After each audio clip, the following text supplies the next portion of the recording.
ఇప్పుడు ఎవిస్ హాస్పిటల్ని సంప్రదించండి. స్కానింగ్ కూడా ఫ్రీగా చేస్తున్నారు. Avis hospitals. నమస్తే అమ్మా. నమస్తే తల్లి. ఆడవాళ్ళకి ప్రీతికరమైన మాసాల్లో శ్రావణ మాసం ఒకటి, కార్తీక మాసం ఒకటి. అవునమ్మా. ఇక ఆషాఢం అయిపోయిన తర్వాత శ్రావణ మాసం రానే వచ్చేస్తుంది కాబట్టి అది శ్రావణ మాసంలో ఏ డేస్ చాలా ముఖ్యమైన డేస్. శ్రావణ మాసంలో ప్రతిదీ ముఖ్యమైన రోజే. అయితే వ్రతాలు నోములు ప్రత్యేకంగా చేసుకోవాల్సిన రోజులు ఉన్నాయి కాబట్టి అవన్నీ ఎప్పుడో ఒక లిస్ట్ మనం ఇస్తే ఈ వీడియో సేవ్ చేసుకొని మహిళలందరూ ఆ లిస్ట్ ని ఫాలో అయిపోతూ ఉంటారు. అమ్మో, క్యాలెండర్ చూడకుండా సుఖం అన్నమాట. సుఖం ఏం లేదమ్మా, శ్రావణ మాసంలో సోమవారాలు. ఈ సంవత్సరం శ్రావణ మాసం మనకి జూలై 25 శుక్రవారం ప్రారంభం అవుతోంది. శ్రావణ మాసం ఎంత శుభమో చూసారా. మరి శుక్రవారంతోనే మొదలైంది. అంటే ఈ సంవత్సరం ఎన్ని శుక్రవారాలు వచ్చాయి? 5 శుక్రవారాలు వచ్చాయి. 25వ తారీఖు ఒక శుక్రవారం, ఆగస్టు 1వ తారీఖు శుక్రవారం, ఆగస్టు 8వ తారీఖు శుక్రవారం, ఆగస్టు 15 ఇంకొక శుక్రవారం, ఆగస్టు 22 ఇంకో శుక్రవారం. సో ఇప్పుడు 5 శుక్రవారాలు. ఈ 5 శుక్రవారాల్లో మనకి ప్రధానంగా వరలక్ష్మి వ్రతం చేసుకునేటటువంటిది పౌర్ణమికి ముందు వచ్చే శుక్రవారం, అంటే 8వ తారీఖు చేసుకుంటాం. ఓకే. సో వరలక్ష్మి వ్రతం ఆగస్ట్ 8వ తారీఖు. ఇంకా మూడో వారం. ఈసారి 3 అయింది.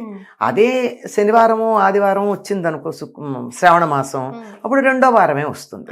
ఎవరికన్నా కానీ ఈ ఆగస్టు 8వ తారీఖు చేసుకోవడం వీలు కాలేదనుకోండి, అందరికి వీలవుతుందని నమ్మకం లేదు కదా, అవ్వదు కదా. అట్లాంటప్పుడు 1వ తారీఖు చేసుకోవచ్చు, లేకపోతే మళ్ళీ 15వ తారీఖు చేసుకోవచ్చు. అసలు చేసుకోలేరు 15వ తారీఖు. పిల్లలు ఆగస్టు 15 అటు ఇటు వెళ్ళడం, మనకి అమృతోత్సవం పూర్తయిపోయినటువంటి సందర్భం, ఇదంతా చాలా ఇదిగానే ఉంటుంది, హడావుడిగానే ఉంటుంది. అది లేదంటే 22 కూడా చేసుకోవచ్చు. ఇలా 5 శుక్రవారాలు ప్రధానం. ఇక్కడ అమ్మ ముందే క్లారిటీ ఇచ్చారు. ఒకవేళ రెండో శుక్రవారం కాలేదు, ఈసారి 3వ శుక్రవారం అయ్యింది, పౌర్ణమికి ముందు అంటున్నారు. ఒక వారం కుదరకపోతే ఇంకో వారం చేసుకోవచ్చు. అందులో ఇంకా ఎటువంటి అనుమానాలు లేవు. అంటే జనరల్ గా వచ్చే డౌట్స్ మాకు కుదరలేదమ్మా, మేము మళ్ళీ ఎప్పుడు చేసుకోవాలి, చేసుకోవచ్చా చేసుకోకూడదా అని ప్లాన్ చేసుకొని ముందో తర్వాత కూడా శుభ్రంగా చేసుకోవచ్చు వరలక్ష్మి వ్రతం అని అమ్మ ఫస్ట్ పాయింట్ ఇక్కడ క్లారిటీ ఇచ్చేసారు. నెక్స్ట్ మంగళ. అంతేకాదమ్మా, ఇంకా కొంతమంది 4-5 ఉంటారు. ఒక ఆవిడకి 2-3 కూతుళ్ళు ఉన్నారు. తర్వాత చోట ఉంటారు. కూతుళ్ళు ఇళ్లలో ఉండరు కదా, అందరూ కలిసి చేసుకోవాలని కోరుకుంటుంది. అత్తగారులను ఇళ్లలో వాళ్ళు ఒప్పుకోకపోవచ్చుగా. ఒప్పుకుంటే మరీ మంచిది, లేకపోయినా మా ఇంట్లో చేసుకోవాలని ఉంటుంది కదా. అందుకని 4 వారాలు 4 ఇళ్లలో చేసుకుంటారు మా కొంతమంది. శుభ్రం అందరు అట్లా కూడా చేసుకోవచ్చు. అమ్మ ముత్తైదులు ఇద్దరు కలిసి ఒకే చోట నోముకోవచ్చా?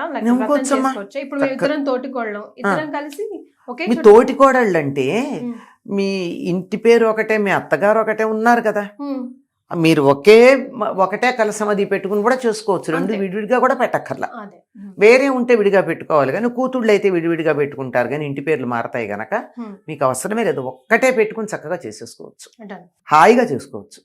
ఇలా చేసుకుంటే ఏమంటే ఒకళ్ళ ఇంటికి ఇంకొకళ్ళు తాంబూలానికి వెళ్ళడానికి వాటికి వీలవుతుంది. ఇలా 4 వారాలు చేసుకునే వాళ్ళు ఉన్నారు. మళ్ళీ మంగళవారాలు చాలా ప్రధానం. మంగళవారాలు 29వ తారీఖు, తర్వాత 5వ తారీఖు, 12వ తారీఖు, 19వ తారీఖు, 4 మంగళవారాలు వచ్చాయి. జూలై 29 అంతే కదా, జూలై 29, తర్వాత ఆగస్టు 5, ఆగస్టు 12, ఆగస్టు 19, 4 మంగళవారాలు వచ్చాయి. మంగళవారం వ్రతం చేసుకునే వాళ్ళు చేసుకుంటారు. ఇప్పుడు ఈ మంగళగౌరి వ్రతం అంటే ఈ 4 వారాల్లో ఇప్పుడు మనం వరలక్ష్మి వ్రతం ఎలా చేసుకుంటామో అలా చేసుకోవాలమ్మా, లేకపోతే 4 వారాల పాటు చేసేవి కూడా ఉంటాయా? అమ్మ 4 వారాలు వరలక్ష్మి వ్రతం ఎవరైనా చేసుకుంటారు. ఒక్కసారి చేసుకుంటే చాలు, అంటే ఒక వారం. లేదు సంతోషంగా 4 వారాలు చేసుకోవచ్చు అనుకోండి.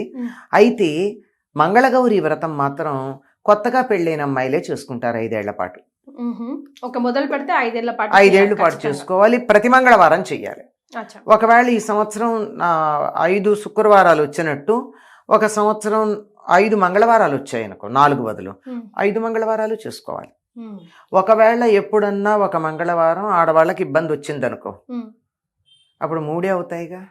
అందుకని ఏం చేస్తారు, వినాయక చవితి నాడు చేసుకుంటారు. వెంటనే వచ్చేది భాద్రపద మాసం ఉంది కదా, వినాయక చవితి నాడు చేసుకుంటారు, అది పూర్తి చేస్తారు. ఈ మంగళవారం వ్రతాల్లో కూడా ప్రాంతీయ భేదాలు ఉన్నాయి. ఇప్పుడు 5 ఏళ్ళు చేసుకుంటారు కదా, ఒకళ్ళకి కొంతమందికి ఏంటంటే మొదటి సంవత్సరం 5 ముత్తైదులు, 5 ముళ్ళున్న తోరం, 5 జ్యోతులు ఉంటాయి. రెండో సంవత్సరం 5కి రెట్టింపై 10, 3 15, 4వ సంవత్సరం 20, 5వ సంవత్సరం 25 ఉంటాయి. కానీ కొంతమందికి 5 ఏళ్ళు ఒకటే ఉంటాయి, ఆ ఇంటి ఆచారాన్ని బట్టి. ఇది మాత్రం కొత్తగా పెళ్ళైనటువంటి ఆడవాళ్ళు మంగళగౌరిని ప్రార్థించి తన మాంగళ్యం ఎక్కువ కాలం ఉండేటట్టుగా ప్రార్థించి చేసేది. ఈ శ్రావణ మాసంలో వచ్చే అన్ని మంగళవారాలు చేయాలి, అలా 5 సంవత్సరాలు కంటిన్యూస్ గా చేయాలి. దానికి ఉద్యాపన ఉంటుంది. ఏదైనా ఒకటి కానీ మనం ఒక వ్రతంలాగా ఒక నియమం పెట్టుకుని చేస్తే మాత్రం దానికి ఉద్యాపన ఉంటుంది. శ్రావణ మంగళవారం ఒక నోము అంటే దానికి ఉద్యాపన ఉంటుందో లెక్క ఉంటుంది. ఇప్పుడు వరలక్ష్మి వ్రతం ఉందనుకో, అది వ్రతం అంచేత దానికి ఒక ఉద్యాపన లేదు. ఎన్నైనా ఎంత 10 మంది ముత్తైదులకు పెట్టుకోవచ్చు, 100 మంది ముత్తైదులకు పెట్టుకోవచ్చు, ఒకటి తప్పదు. కనుక దీనికి ఉద్యాపన ఉంటుంది. ఈ ఉద్యాపన కూడా కొత్త పెళ్లి కూతురికి చేస్తారు. పెళ్లిపీటల మీద ఉన్న పెళ్లి కూతురికి అప్పుడే మంగళసూత్రం కట్టించుకున్నటువంటి పెళ్లి కూతుర్ని సాక్షాత్తు గౌరీదేవిగా భావించి ఒక ఇత్తడి గిన్నెలు అరిసెల జోళ్లు కొన్ని వేసి కొత్త రవిక పెట్టేవాళ్ళు. పూర్వం శక్తి ఉంటే చీర, నగలు అవన్నీ పెడతారు. లేకపోతే కనీసం మంగళసూత్రాలు, మట్టెలు, తర్వాత నల్ల పూసలు, లక్కజోళ్ళు అంటారు. లక్కజోళ్ళు అంటే పసుపు కుంకుమ వేసేటటువంటి కుంకుమ భరణలు అనమాట. పూర్వం ఉండేవి కొయ్యవి. అప్పుడు అవే గొప్ప కదా. అవి ఇవన్నీ ముత్తైదువుకు ఉండే సామాన్లన్నీ ఇచ్చి దాని మీద ఈ అరిసెల మీద ఈ జాకెట్ ముక్కని పైన కప్పేసి వాయనం పెళ్లి కూతురికి ఇస్తారు. కొత్త పెళ్లి కూతురికే చెయ్యాలి, తన ఇవ్వడం ఎవరికైనా కాదు. కొత్త పెళ్లి కూతురికి మాత్రమే. ఇంకా అసలు అప్పుడు ఇవాళ పెళ్ళై ఉండాలంటే అమ్మాయి పెళ్లి అయిన వెంటనే ఇవ్వాలి. అది ఉద్యాపన మంగళగౌరి వ్రతానికి. వరలక్ష్మి వ్రతం అంటామా ఎప్పుడూ చేసుకునేదే గనక, జీవితాంతం చేసుకునేదే కనుక దానికి ఉద్యాపన అన్నది ఏమి ఉండదు. ఈ మంగళగౌరి వ్రతం 5 ఏళ్ళు అయిపోయిన తర్వాత ఇంకా ఆపుతారు. అలాగే ముత్తైదులు కూడా ఈ సంఖ్య పెరుగుతుందన్న వాళ్ళకి 5 మంది ముత్తైదులకు తప్పనిసరిగా ఇవ్వాలి మొదటి ఏడాది. రెండో ఏడాది 10 మందికి ఇవ్వాలి. మూడో ఏడాది 15 మందికి. ఇట్లా పెరుగుతారు. లేని వాళ్ళకి పెరగని వాళ్ళకి పెరగరు. ఇది మంగళగౌరి వ్రతం, వరలక్ష్మి వ్రతం ఎక్కువ మంది చేసేటటువంటిది. అమ్మవారి విగ్రహానికి చీర కడతాం కదా. ఇప్పుడు వరలక్ష్మి వ్రతం కానీ మంగళగౌరి వ్రతానికి కానీ మంగళగౌరి వ్రతానికి కట్టమే, చీర కట్టమా. కలశం కూడా పెట్టరు. గౌరీదేవిని పెట్టుకుంటారు పసుపుతో పెట్టి చేసుకుంటారు. అప్పుడు ఆ చీరను మనం కట్టుకోవచ్చమ్మా. సాధారణంగా అమ్మవారికి కట్టినటువంటి వాటిని వేరే పనులప్పుడు వాడరు. అదే కనీసం పూజలు చేసి మామూలుగా కూడా వాడుకోవచ్చమ్మా. మామూలుగా రాత్రిపూట సంసారం చేసేటటువంటి స్త్రీలు రాత్రిపూట వాడుకోరు అమ్మవారి చీరల్ని. అలాగే పీరియడ్స్ టైంలో వాడరు. అంతే, అంత తప్ప మిగిలినప్పుడు వాడుకోవచ్చు, హాయిగా వాడుకోవచ్చు. అటువంటి తప్పేమీ లేదు, హాయిగా చేసుకోవచ్చు. ఇవి కాక అసలు శ్రావణ మాసం అంటే ప్రతిరోజుకి ప్రాధాన్యం ఉందమ్మా. కొంతమంది శ్రావణ శనివారాలు ఒక నోములాగా చేస్తారు.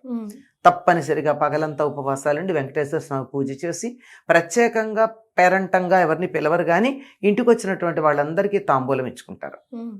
ఇది తప్పనిసరిగా చేసేది. చాలా మంది ఇళ్లలో వెంకటేశ్వర స్వామికి చేస్తారు. శ్రావణ మాసం శ్రావణ శనివారాలకి చాలా ప్రధానం. ఎందుకంటే శ్రవణ నక్షత్రం వెంకటేశ్వర స్వామిది. శ్రవణ నక్షత్రానికి ప్రాధాన్యమైన నెల కనుక శ్రావణ మాసంలో చేస్తారు. ఇంకా సోమవారం చేస్తారు. ఎందుకంటే మంగళవారం నాడు అమ్మవారిని పూజ చేస్తున్నాం కదా, ముందు రోజు సోమవారం తప్పనిసరిగా చేసుకుంటారు. అయ్యాక చూడండి ఎన్ని రోజులు అయిపోయింది. సోమవారం అయింది, మంగళవారం అయింది, శుక్రవారం అయింది, శనివారం అయింది. 4 రోజులు తప్పనిసరిగా 4 4 16, 1 2 5 రోజులు వస్తాయి గనక 18 రోజులు పవిత్రంగా పాటించేది. తర్వాత శ్రావణ పూర్ణిమ చాలా ప్రధానంగా దీనికి ఒకప్పుడు జంఝాల పూర్ణిమ అనే పేరు ఉండేది. ఈ రోజున ఉపాకర్మ అనేది ఒకటి చేస్తారు. అంటే అంతకు ముందు శనివారం 9వ తారీఖు ఆ రోజున ఏంటంటే ఉపాకర్మ చేస్తారు. అంతకుముందు ఒడుగైనటువంటి పిల్లలు ఉంటారు కదా, ఆ ఒడుగైనటువంటి పిల్లలకి ఆ చిన్న జంజం దానికి ముంజు ఉంటుంది, ముంజు అంటారు. చిన్న జింక చర్మం ఒకటి చిన్నది పెడతారు దానికి. దాని ఇంటే ఉంటుంది, చిన్న జంజం ఉంటుంది ఒడుగైనప్పుడు. ఇప్పుడు దాన్ని తీసేస్తారు. ఓకే. తీసి మామూలుగా ఉండేటటువంటి మామూలు మూడులు ఉన్నటువంటి 3 పోగుల జంధ్యం వేస్తారు. అందుకే నా జంధ్యాల పూర్ణిమ అని కూడా అంటారు. జంధ్యాల పూర్ణిమ అంటారు. ఇది ఉపాకర్మ చేయడంతో పాటుగా సంవత్సరంలో జంధ్యం వేసుకునే వాళ్ళందరూ కూడా పాత జంధ్యం తీసి కొత్త జంధ్యం వేసుకుంటారు. అచ్చా. ఎందుకంటే నూలుది కదా, తడికి పొడికి స్నానం చేసినప్పుడల్లా తడి అవుతుంది. ఎప్పుడో ఒకప్పుడు ఆ దారపోగులు విడిపోయే ప్రమాదం ఉంది. అంచేత బాగుండగానే దానికి ఒక మంత్రం ఉంది. ఆ మంత్రంతో ముందు ఇది వేసుకుని కొత్తది, తర్వాత పాతది తీస్తారు. అందుకని దీనికి జంధ్యాల పూర్ణిమ అని పేరు. రాఖీ పూర్ణిమ. దీన్ని రాఖీ పూర్ణిమ అని కూడా అంటారు. రాఖీ పూర్ణిమని ఎందుకంటారంటే ఇది ఎక్కువ ఉత్తర దేశంలో అలవాటమా, మనకు కొంచెం తక్కువే. రాను రాను మనం కూడా దీన్ని అలవాటు చేసుకున్నాం. మంచిదే కదమ్మా, మంచిదే, తప్పేం లేదు, మంచిదే, తప్పేమీ లేదు. అదే అంటున్నా. దీన్ని రక్షాబంధనం అంటారు. రాఖీ అనేది రక్ష నుంచి వచ్చింది. ఈ రక్షాబంధనం ఏమిటంటే ఒకళ్ళకొళ్ళు కట్టుకుంటారు.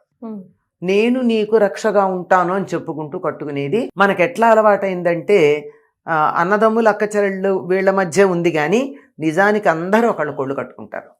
పూర్వకాలం దేవాలయాల్లో ఉండేవి, పెట్టేవారు. ఎవరికైతే ఈ యజ్ఞోపవీతం ఉండదు, అందరికి యజ్ఞోపవీతం ఉండదు కదా జంధ్యం అన్నది. అది లేనటువంటి వాళ్ళకి ఏంటంటే దేవాలయానికి వెడితే అర్చకుడు పూజ చేసి ఇచ్చి చేతికి కడతాడు. చాలా మంది చేతులకు చూడండి, మీకు కాషాయ రంగులో చిన్నది ఒకటి ఉంటుంది, తాడు ఇక్కడ కట్టేది. అది వాళ్ళ దేవాలయంలో అర్చకుడు కట్టడమే కాకుండా ఒకళ్ళకొకళ్ళు శ్రేయోభిలాషులు అయినటువంటి వాళ్ళు, నేను నీకు కట్టచ్చు, నీ శ్రేయస్సు నేను చూస్తానమ్మా, నీ మంచి చెడ్లని నువ్వు నాకు కట్టచ్చు. అట్లా పరస్పరం కట్టుకునేటటువంటి రక్షాబంధనం ఉత్తర దేశంలో కొన్ని కారణాలుగా ఆడవాళ్ళు అక్క చెల్లెళ్ళు అన్నదమ్ములకు కట్టడంగానే ఉండిపోయింది. కానీ శచీదేవి ఇంద్రుడికి కట్టిందిట, అది అక్క చెల్లెళ్ళు కారుగా, వాళ్ళు కారు కదా. కాకపోతే లక్ష్మీదేవి బలి చక్రవర్తికి కట్టిన దాన్ని గుర్తుపెట్టుకుని అదే దానికే మరి మనకి చెప్తూ ఉంటాం. ఏనబద్ధో బలిరాజా ఇలాంటి శ్లోకాలతో చెప్పి కదా మనం చెప్పుకుంటున్నాం. కనుక అలా అలవాటు అయిపోయింది. కానీ మామూలుగా అయితే ఎవరికైనా నీ శ్రేయస్సు నేను కాంక్షిస్తున్నాను, నీ రక్షణ బాధ్యత నేను వహిస్తాను అన్న వాళ్ళందరూ చక్కగా ఒకళ్ళు రక్షాబంధనం కట్టుకోవచ్చు. మీరు చాలా చాలా పవిత్రమైంది. ఇప్పుడు అన్నదమ్ములు అక్క చెల్లెళ్ళకి పరిమితం అయినందు మాత్రమే కొత్తగా మనకు వచ్చింది తప్ప రక్షాబంధనం మొదటి నుంచి ఉంది. ఈ రోజుని వేదాధ్యయనం ప్రారంభిస్తారు. అప్పుడు ఒడుగు చేసిన తర్వాత పిల్లవాడు, అంటే పూర్వకాలం మాట, ఇప్పటికీ కాదు, వాళ్ళు చిన్నప్పుడు చేసేవాళ్ళు కదా 8వ ఏట. ఈ ఒడుగు అయిన తర్వాత ఆ పిల్లవాడు ఇంకా కొంతకాలం తల్లిదండ్రుల దగ్గరే ఉంటాడు. ఈ ఉపాకర్మ చేసి గురువు గారు తనతో తీసుకెళ్తారు. వేదాధ్యయనం మొదలుపెట్టే రోజు ఇది. పైగా ఇందులో వస్తుంది మనకి చాతుర్మాస్యంలో వచ్చింది. చాతుర్మాస్యంలో తప్పనిసరిగా పురాణాలన్నా చదువుకోవాలంటారు. చాతుర్మాస్య నియమాల్లో ఒకటది, సమయాన్ని వృధా చేయకుండా. ఇది వేదాధ్యయనం మొదలుపెట్టే రోజు కనుక దీనికి శ్రావణ మాసం అని పేరు. శ్రావణం అంటే శ్రవణానికి సంబంధించింది. శ్రవణం అంటే వినడం. వేదం వింటేనే వస్తుంది, పుస్తకాలు చదివితే రాదు. ఎక్కడ ఉదాత్తం అనుదాత్తం స్ఫరితం ఎక్కడ ఉండాలో, ఎక్కడ దీర్ఘం ఉండాలో, ఎక్కడ హ్రస్వం ఉండాలో, ఉచ్చారణ స్పష్టంగా ఉండాలంటే గురువు నోటితో అంటూ ఉంటే శిష్యుడు జాగ్రత్తగా వింటేనే వస్తుంది, లేకపోతే రాదు. శ్రవణానికి ప్రాధాన్యం ఉన్నది. లేకపోతే మనం వింటున్నాం కదా, లలితా సహస్రనామాలే ఎక్కడ విరవాలో తెలియకుండా రాముని తోకలాగా విరవడం. మనం వినాలి. ఇప్పుడు మేము విని నేర్చుకున్నామంటారు కానీ వినేటప్పుడు వీళ్ళు అనకుండా పుస్తకం చూస్తూ చెవితో వింటూ పుస్తకంలో చూస్తూ ఉంటే అప్పుడు సరిగ్గా వస్తుంది. అంతే కదా. కానీ ముందా అసలు నోటికి రాకుండానే ఆ వింటున్నామంటూ చదివేస్తూ ఉంటారు. ఎక్కడ ఆపాలో, ఎక్కడ కలపాలో, ఎక్కడ ఏం చేయాలో తెలియనటువంటి పరిస్థితి ఉంటుంది. కనుక శ్రవణానికి ప్రాధాన్యం ఉంది. వినండి, శ్రవణంతో నేర్చుకునేది వేదం కనుక వేదానికి ప్రాధాన్యం కలిగినటువంటి రోజు. ఇవన్నీ అయిన తర్వాత ఇంకో చాలా పెద్ద విశేషం ఉందండో. ఇది వేదానికి ప్రాధాన్యం ఉండడానికి కారణం కూడా హయగ్రీవుణ్ణి హయగ్రీవ రూపంలో హయగ్రీవ రాక్షసుని సంహరించి వేదాలను ఉద్ధరించినట్టు రోజుగా చెప్తారు దీన్ని. అది ఇంకా ఇంకో ప్రధానమైనది ఏమిటి ఉందంటే బహుళ అష్టమి. బహుళ అష్టమి, శ్రావణ బహుళ అష్టమి శ్రీకృష్ణ పరమాత్మ అవతరించినటువంటి రోజు కృష్ణాష్టమి. కృష్ణాష్టమి ఎప్పుడు వస్తుందమ్మా? ఆగస్టు 16వ తారీఖు. ఓకే. వరుసగా సెలవులు చూసారా, 15, 16, 17. అవును కదమ్మా, సూపర్. అంటే మనకేముందంటే సెలవులు వచ్చాయంటే అసలు పండగే లేకుండా పోతుంది. హడావుడి తగ్గుతుందంట మెల్లిగా. కాదు ఊళ్ళు ఎడదాము మరోటి చేద్దాం అనే సంబరాల్లో ఉంటాం. అమ్మో ఇవన్నీ పెద్ద పండుగలు కదమ్మా. పెద్ద పండుగలు కదా. ఆగస్టు 15 శుక్రవారం బుడిబుడి అడుకలు వేస్తూ వేసుకుంటే ఇంట్లోకి రావాలి కదా. కృష్ణాష్టమి 16వ తారీఖు అమ్మా, ఓకే. ఆగస్టు 16. ఆ రోజు చేసేటటువంటి ప్రత్యేకమైనటువంటి పూజలు ఉంటాయి, కృష్ణుని ప్రార్థించుకోవడం ఉంటుంది. ఇలా శ్రావణ మాసం అంతా విశేషాలే. ఇంకొకటి శ్రావణ శుద్ధ పంచమిని నాగపంచమి అని ఉత్తర దేశం వాళ్ళు చేసుకుంటారు. మన దగ్గర తక్కువమ్మ. మనం కార్తీక మాసంలో నాగుల చవితి చేసుకుంటాం, వీళ్ళు మాత్రం నాగపంచమి చేస్తారు. అంటే ఎప్పుడో ఒకప్పుడు చేసుకోవడం అందరికీ అలవాటే గనక ఏదో ఒక సందర్భంలో ఉత్తర తెలంగాణ జిల్లాలో కూడా ఈ నాగుల పంచమి ఎక్కువ చేస్తారు అనుకుంటానమ్మా. కొద్దిమంది మహారాష్ట్ర ఆ ప్రభావం ఉన్నటువంటి వాళ్ళు చేస్తారు, మహారాష్ట్ర ప్రభావం ఉన్న వాళ్ళు చేస్తారు. అది అలాగే ఇటు పక్కకు గనక వెళ్ళినట్టయితే ఒరియా ప్రభావం ఉన్న వాళ్ళు కూడా చేస్తారు. తెలుగు వాళ్ళందరూ మాత్రం నాగుల చవితి చేస్తాము. తర్వాత ఇంకా సుబ్రహ్మణ్య షష్ఠి కూడా చేస్తాం. ఈ సుబ్రహ్మణ్య షష్ఠి చాలా విశేషంగా తమిళనాడులో చేస్తారు, గోదావరి జిల్లాలో బాగా చేస్తారు. సుబ్రహ్మణ్య షష్ఠి ఎప్పుడు వస్తుంది? అది కూడా మార్గశిర మాసంలో వస్తుంది. అది మార్గశిర మాసంలో వస్తుంది. పైగా సుబ్రహ్మణ్య షష్ఠి అనం మనం దాన్ని సుబ్బారాయుడు షష్ఠి అంటూ ఉంటాం. చూచి వద్దాను రండి, మన వారింటో పెళ్ళి మళ్ళీ వద్దాను రండి అని చెప్పి మనం వీటి ఆడతాం కదా చెమ్మ చెక్క వాటిల్లో. అలా పాటల్లో పెట్టేసి మర్చిపోకుండా చేస్తామమ్మా. చాలా విశేషంగా అత్తిలి అనే గ్రామంలో చేస్తారమ్మా. అప్పుడు పట్టణమే అయింది అది, చెప్పలేము. అక్కడ సుబ్రహ్మణ్య స్వామి అవతరించినటువంటి రోజు, అత్రి మహర్షి తపస్సు చేసినటువంటి ప్రదేశం. అసలు అక్కడ 3 రోజులు చేస్తారు. ఎంత బాగా చేస్తారంటే ఎక్కడెక్కడి నుంచి రకరకాల కళాకారులు, బుట్ట బొమ్మలను ఎప్పుడు మీరు వినుండరు. బుట్ట బొమ్మలను ఏవని ఇవని అసలు చెప్పలేము, అంత అద్భుతంగా జరుగుతుంది. చాలా బాగా జరుగుతుంది. సోమవారాలు, మంగళవారాలు, శుక్రవారాలు, శనివారాలు, తర్వాత నాగుల పంచమి, జంఝాల పూర్ణిమ, ఆ తర్వాత కృష్ణాష్టమి. ఇవన్నీ కూడా చాలా విశేషంగా ఉండేటటువంటి నెలమ్మ. శ్రావణ కృష్ణ అమావాస్యని పోలాల అమావాస్య అంటారు, దీన్ని పొలాల అమావాస్య అని కూడా అంటారు. కానీ ఎక్కువ మంది ముఖ్యంగా ఆంధ్రదేశంలోను ఇటు మహారాష్ట్రలోను పోలేరమ్మ అనే అమ్మవారిని ఆరాధిస్తారు. ఈవిడ సంతానాన్ని ప్రసాదించి వారు క్షేమంగా ఉండేట్టుగా చూసే తల్లి అని విశ్వాసం. సో దాంతో శ్రావణ మాసం ఇది 23 ఆగస్టు 23. కంప్లీట్ గా దైవనామ చింతనతో, దైవ పనుల్లో, దైవ కార్యక్రమంలో నిమగ్నమైన నెల ఏదంటే అది నిమగ్నం అవ్వడానికి వీలైన నెల శ్రావణ మాసం. ముందుగానే రోజులు అన్నీ చెప్పేసి మమ్మల్ని అందరినీ ప్రిపేర్ చేసేందుకు ధన్యవాదాలమ్మా. సంతోషం అమ్మా. అందరూ అటు శ్రీనివాసుడు, ఆయన భార్య లక్ష్మీదేవి, ఆవిడ సోదరి అమ్మవారు మంగళగౌరి, ఆవిడ భర్త అంటే శ్రీనివాసుడికి బావమరుదైనటువంటి శివుడు, అందరి అనుగ్రహం మన మీద పరిపూర్ణంగా ఉండాలి ఈ శ్రవణ మాసంలో అని కోరుకుంటున్నాను. ధన్యవాదాలు.